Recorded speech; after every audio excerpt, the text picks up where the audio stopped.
We are hearing SRIMAD BHAGAVATAM.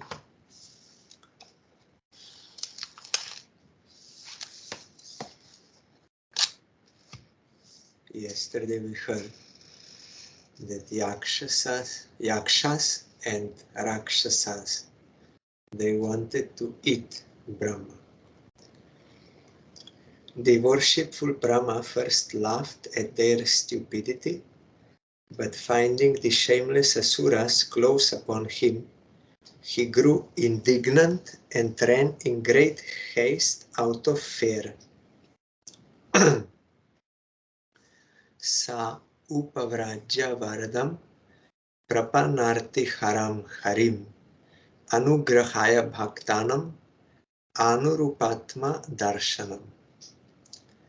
He approached the personality of Godhead, who bestows all boons and who dispels the agony of his devotees and of those who take shelter of his lotus feet. He manifests his innumerable transcendental forms for the satisfaction of his devotees. We hear during Kartik, only those who have Sukriti or are devotees, they will have this aptitude. When in trouble, they will take shelter of Supreme Lord. You remember that Professor Nixon, at first he was not professor, he was Pilot Nixon. In First World War, he was fighting on British side, and from France he flew with aeroplane, spy aeroplane, to see the position of Germans,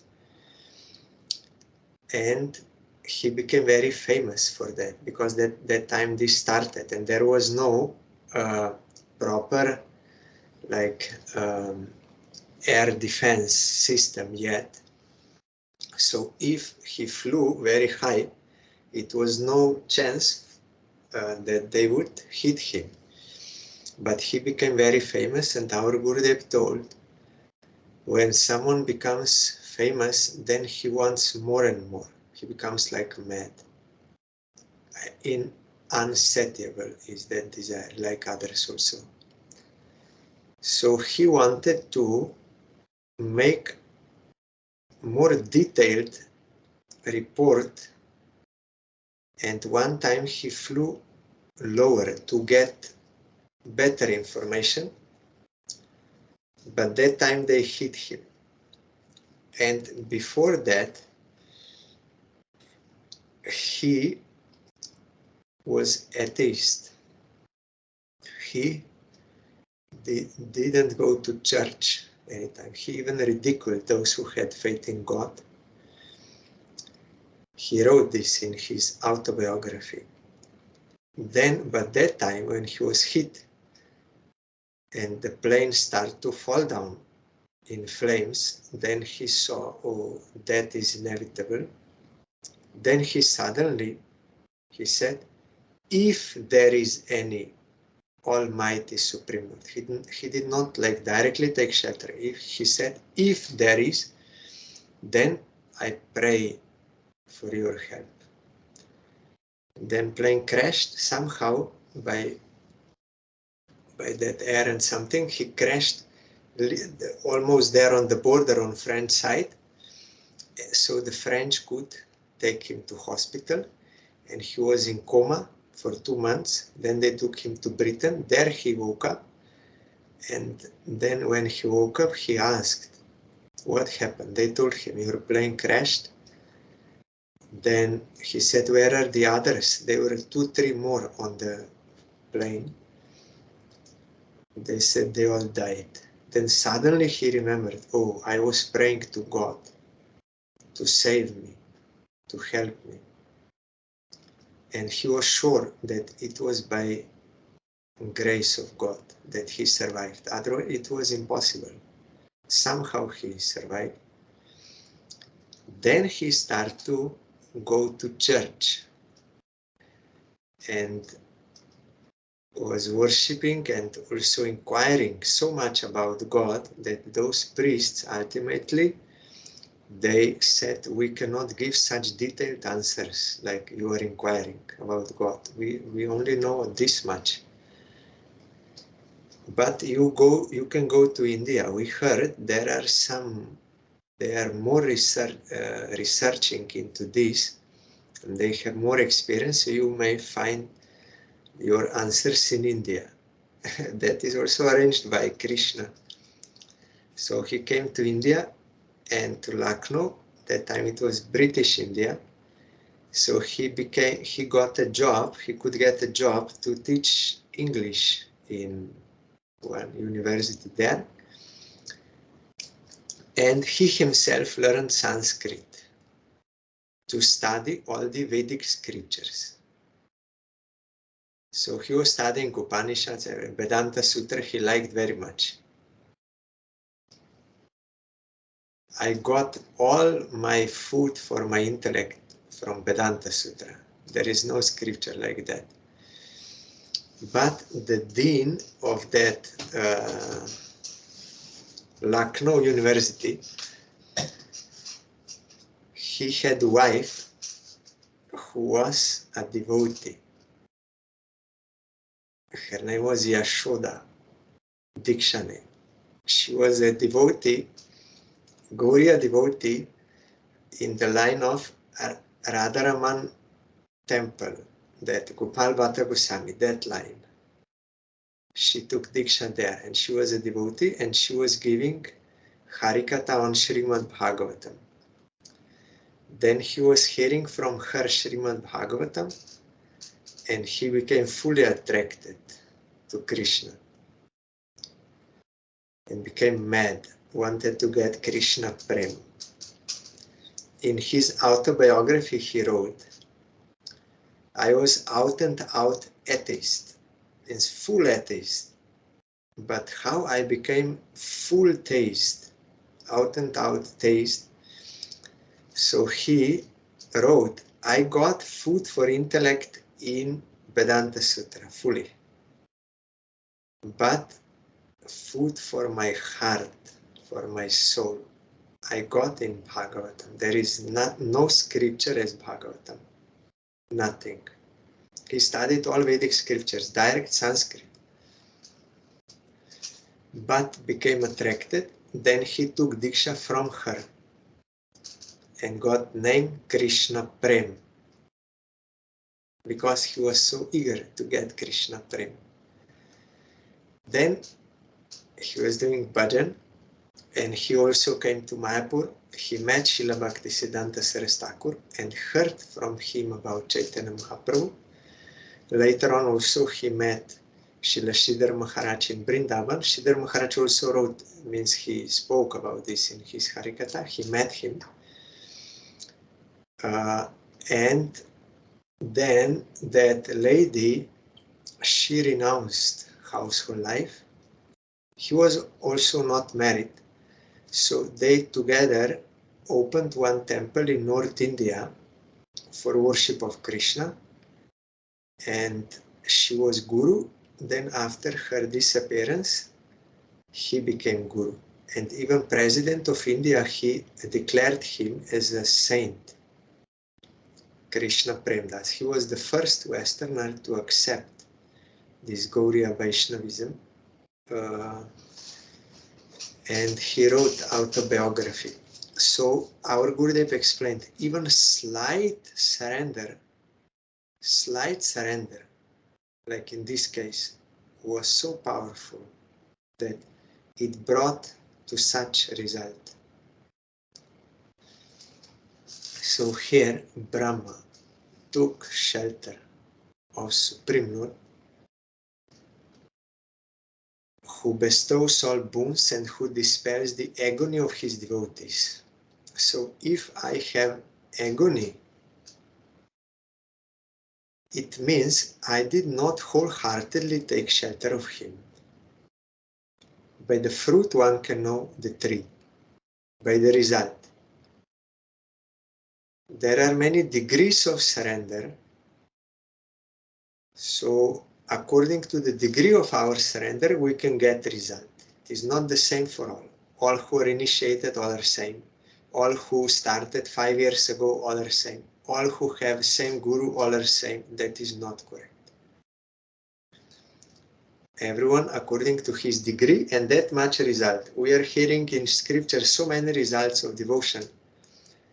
But if I'm not getting, it means there is something wrong in my application of devotion. Not that devotion does not work, but some lack is in my application. That is why I'm not getting result. Like fire will burn everything what you put inside. That is fact, and it can be proven, but I will not get the benefit of that burning power if I stay away or if I don't put something in fire. That does not mean that fire does not work. So sometimes we lose faith in devotion. I'm not getting result. That is not the fault in devotion. There is some problem in me. I am not actually surrendering. So to find out what is that mistake or where is the lacking, one needs association of pure devotee. Then by his light, by his grace, one can see. Also, if one sincerely studies Shastra, if there is no sadhu available, also through that one can, if he's sincere, he can detect. And when you rectify, then you will get a result.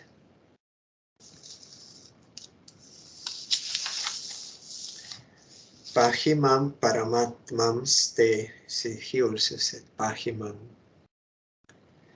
Pahimam paramatmam ste presha ne nasrijam praja ta ima yabhitum papa upakramanti mam prabho.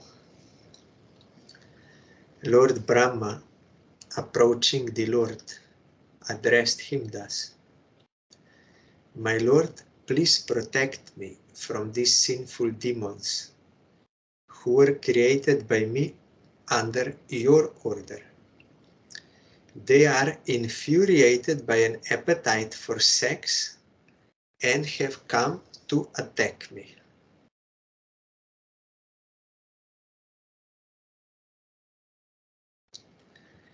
Tvam ekah kila lokanam klishtanam kleshanashana tvam ekah kleshadas tesham annasana padam tava.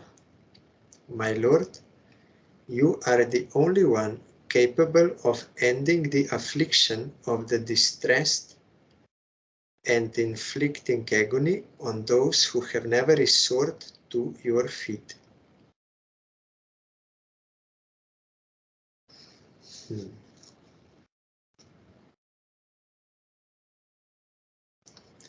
The word Kleshadas Tesham Anasana Padam Tava indicate that the Lord has two concerns. The first is to give protection to persons who take shelter of his lotus feet, and the second is to give trouble to those who are always demoniac and who are inimical towards the Lord. That is also his grace. Like our Gurudev told here further, Maya's function is to give afflictions to non-devotees. Here Brahma said, you are the protector of the surrendered souls, therefore I surrender unto your lotus feet. Please give me protection from these demons.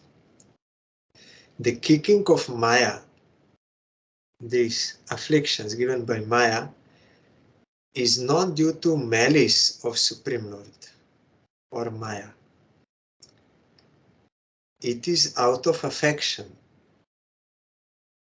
And it is not their fault. It is our misuse of relative independence. We want to enjoy this Maya instead of serving Krishna. We are averse to Krishna, although being his eternal servant. So, out of affection, we are getting like mother is slapping her child to rectify him, to make him understand what is bad, what is good. So that is also affection, so that he can change, rectify. But it is due to our fault that we are getting such thing.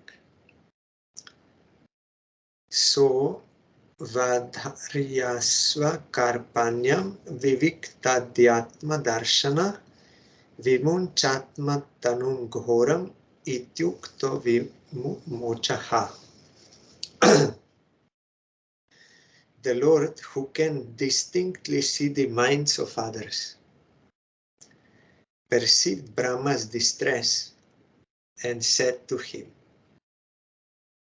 "Cast off this impure body of yours." Thus commanded by the Lord, Brahma cast off his body. Krishna can see everything, what is inside us. We cannot cheat him. That is why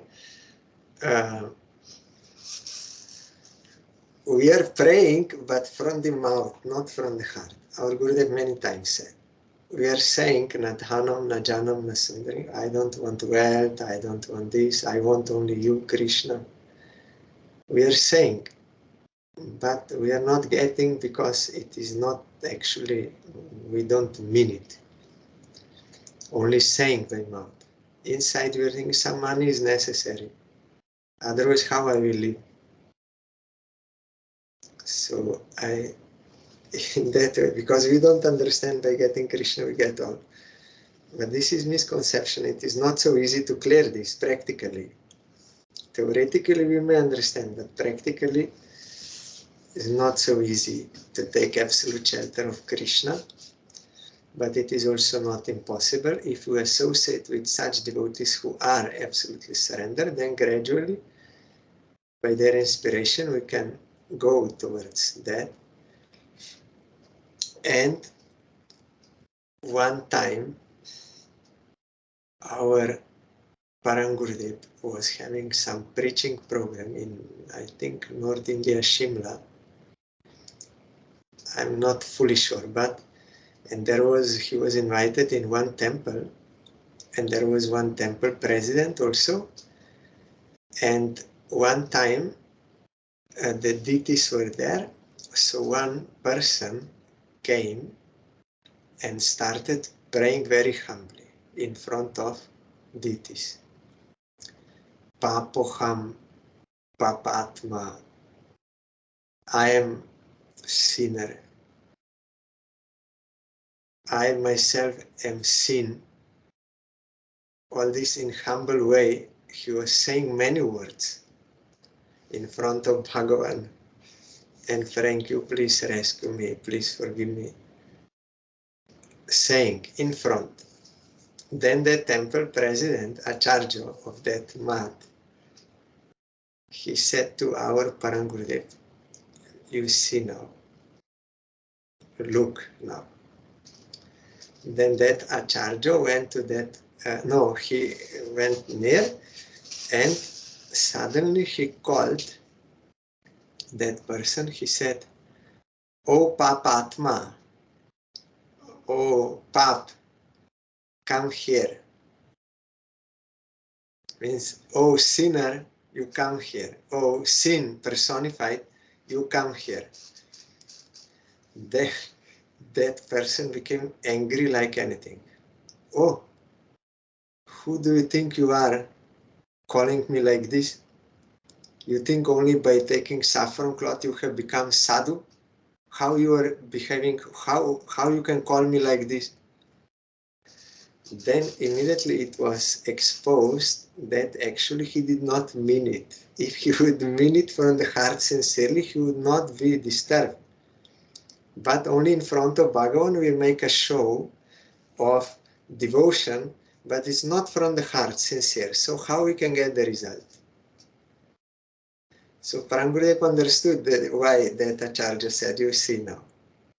So we may say many things, we may do many things externally, looking like devotion, for name and fame or for some other material benefits, but Krishna knows distinctly the mind of others, what is there really there. So when he saw in Brahma, really he took shelter. Then he gave him solution. Or we see in Gajendra's case, really he meant it. He took absolute shelter. Demigods did not believe. They saw from outside and they thought, And Bhagavan is not so easy to get. Bhagavan will not come just like that. If he could call us, then we could rescue him, but he did not call us, so he will die. Let him die. But he really took shelter. That is why Supreme Lord came immediately to rescue him, like here. So whoever will sincerely from the core of heart take shelter, Krishna is always there. He's waiting for us. It is we who don't want, not that he's making delay, or he's always ready. So he told him, you see, what you give up this body. So body is not the main concern. Because we think I am this body, we think what is good for body is good for me. So we are also praying, oh God, let me not die. Oh God, let me not, all this. Because identifying with body. And sometimes we do devotion and we get some problem, bodily problem, and we think, oh, this process is not working, it is not good. Based on body benefit, we calculate everything because we misidentify. But on a larger scale, Krishna can, by removing body of demons, he helps them not to commit further nonsense. Also here, for devotees also sometimes this is as a protection. But this sort of kindness or this sort of solution, no one can understand who misidentifies with the body. Only those who have larger picture, they can understand. Tam kvanach charanam hojam madhavi hvalalochanam kanchi kalapa vilasat dukula chana rodasam. Like I heard also, when I started bhakti process, then all my problems started. My health problem all started. So how devotion is good? We don't understand that karma will start to come quickly. That was already there, but when you do devotion, then it will come more fast. So, but we don't understand because we calculate everything for body benefit.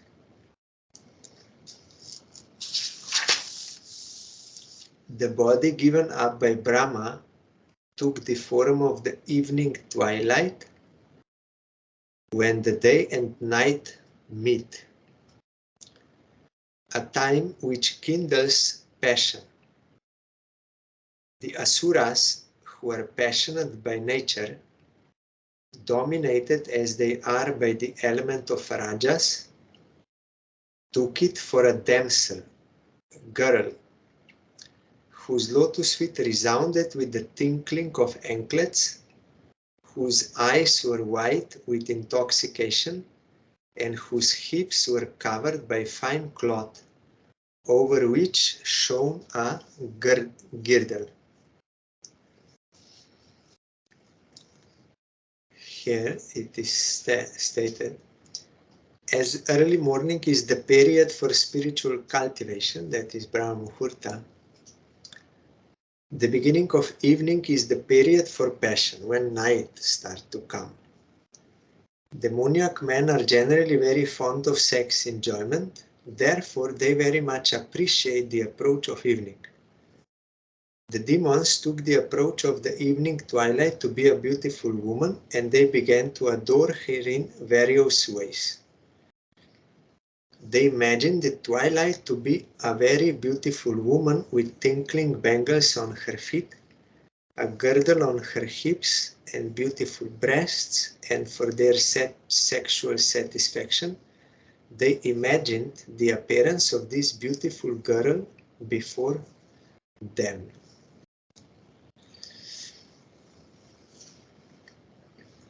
Anyonya Shlesha Yotunga Nirantara Payodharam Sunasam Sudvijam snigdha hasa lila valokanam. Her breasts projected upward because of their clinging to each other, and they were too contiguous to admit any intervening space. She had a shapely nose and beautiful teeth. A lovely smile played on her lips, and she cast a sportful glance at the Asuras. Guhantim vrira yatmanam nilalaka varuthi nim upalabhya suradharma sarve samu muhu striyam. Adorned with dark tresses, she hid herself, as it were, out of shyness. Upon seeing that girl, the Asuras were all infatuated with an appetite for sex.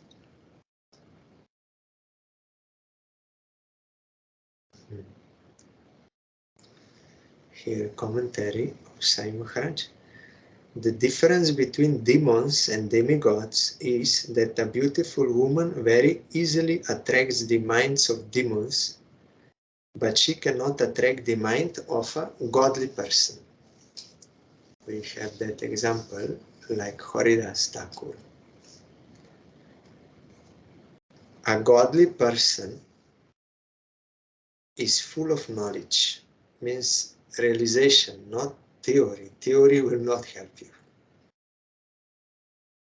Only theoretical knowledge, but your heart is not purified by devotional service, you are not getting higher transcendental taste, that theory cannot help you. And a demoniac person is full of ignorance. Just as a child is attracted by a beautiful doll, similarly, a demon who is less intelligent and full of ignorance is attracted by material beauty and an appetite for sex.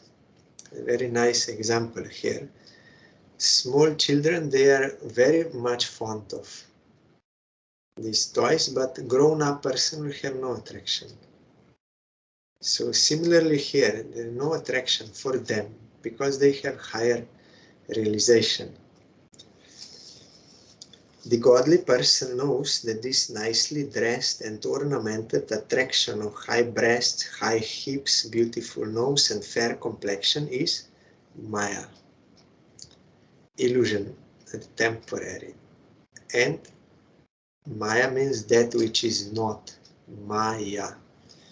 Maya has two meanings. One meaning is that what one can measure.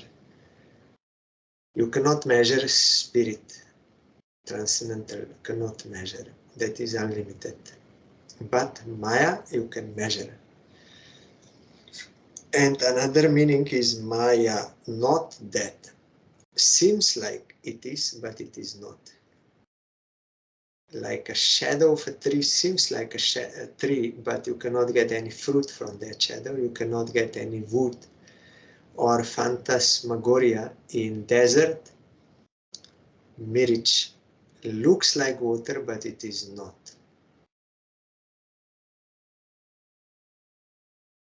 So here, promise is, I will be happy. By this, I will be happy. But we heard yesterday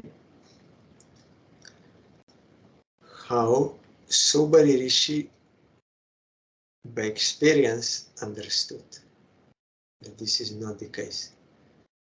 Also, Jajati Maharaj, 1000 years of experience, without any obstruction, without any obstacle. He was a very rich person. 1000 years. Then he understood that this is not the procedure. Like putting fire to the ghee. Ghee will fire will increase, it will not be extinguished. And he said, one will not get happiness, but trouble will increase. But outwardly looks like opposite. My troubles will finish and I will get what I want. That is Maya. So those who have that knowledge, they are godly persons. They know this is Maya, but to become godly person is not so easy. Really, someone who actually surrendered to Krishna from the core of heart, he can get that realization, not everyone. Haridas can. Those who are really surrendered. Only theory is not enough. In history, we saw many preachers. They were very loudly speaking against Maya. But then they themselves became attracted and enjoyed what they were speaking against very boldly. Why? Because only knowledge is not enough. You need a real devotion and higher taste by complete surrender. So no one can flirt with Maya, no one can play with Maya.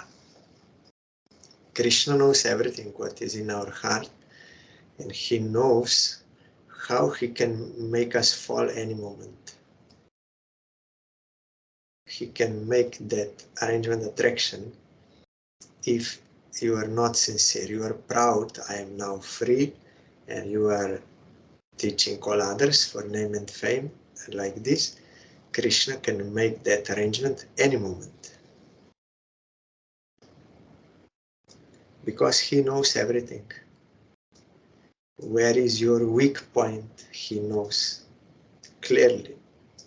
So you cannot play around, fool around.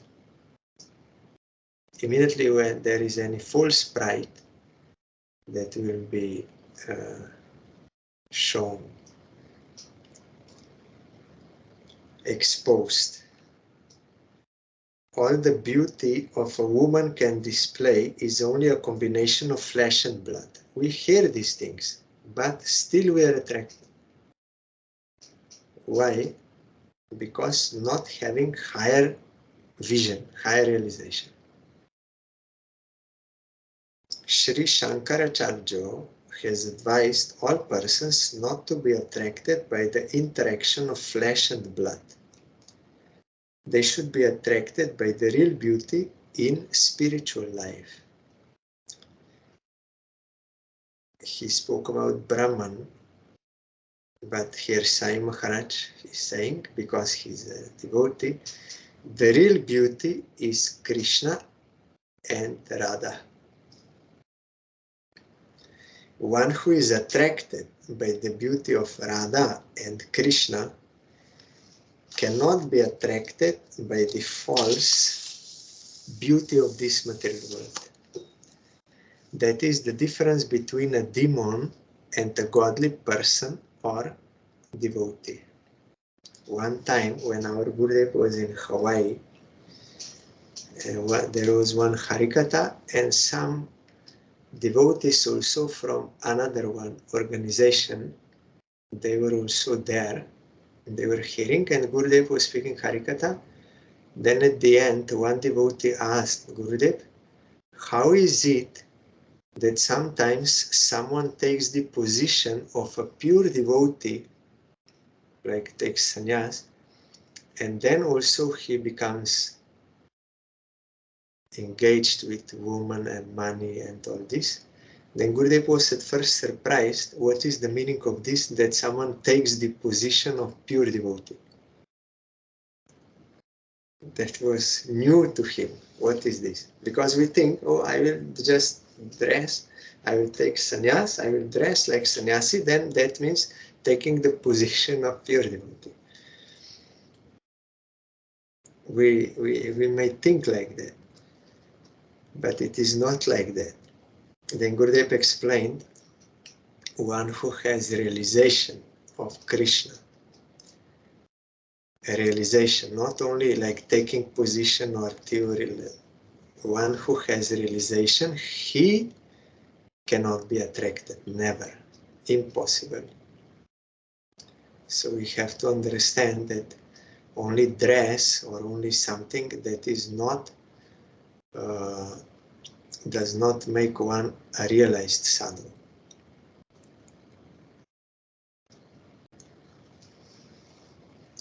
Aho rupam, aho dharyam, aho asya navam vaya, madhye kamaya mananam, akameva visarpate. You cannot take the position of pure devotee.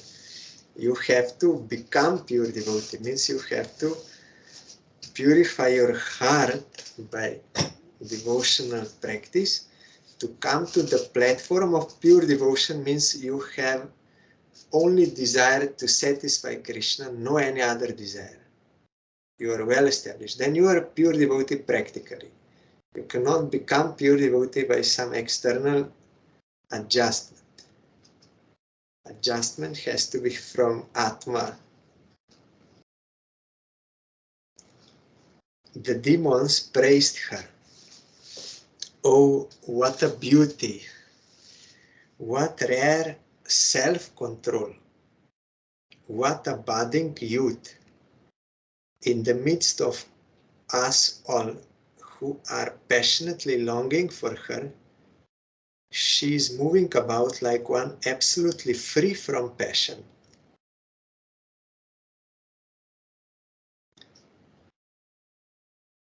Vitarkayanto bahudha tam sandhyam pramadakritim abhisambhavya vishrambhat paryaprichan kumedasah. Indulging in various speculations about the evening twilight, which appeared to them endowed with the form of a young woman, the wicked-minded asuras treated her with respect and fondly spoke to her as follows. Kasi kasyasi rambhoru ko vartastetra bhamini rupa dravina panyena durbhaga no vibadhase. Who are you, O pretty girl? Whose wife or daughter are you? And what can be the object of your appearing before us?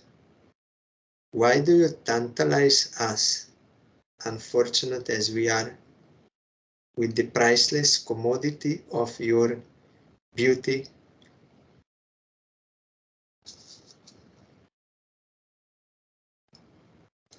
You see how Sai Maharaj is saying here. The demoniac can pay any price for the skin beauty of this material world. We may also say these words to be proud how we are renounced and great spiritualist. But practically Krishna knows. Skin beauty.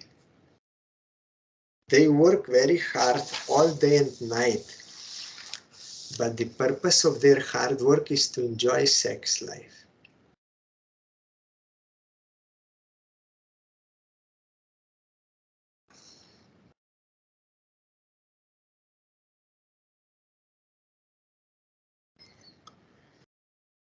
They praise, that is men, they do like that.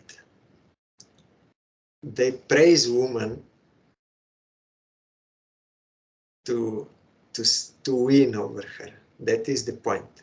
It is not out of love. Woman thinks, oh, he loves me so much.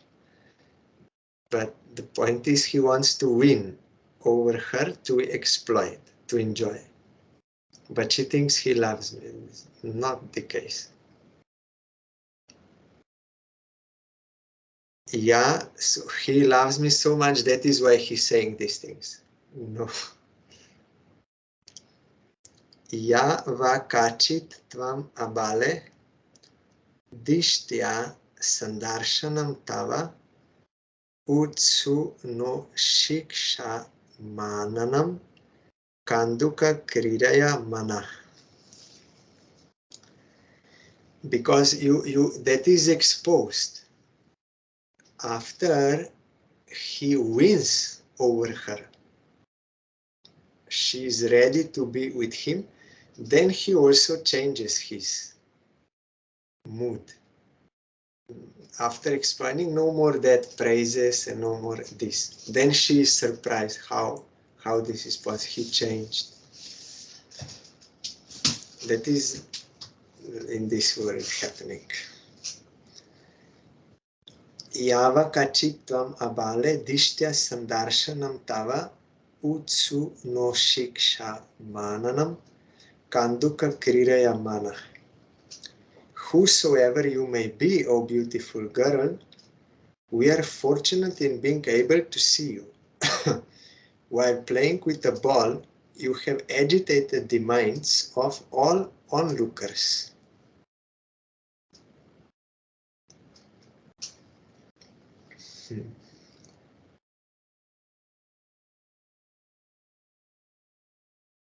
Here again, Swami Maharaj is telling, demons arrange many kinds of performances to see the glaring beauty of a beautiful woman. Here it is stated that they saw the girl playing with a ball. Sometimes the demoniac arrange for so-called sports, like tennis, with the opposite sex. The purpose of such sporting is to see the bodily construction of the beautiful girl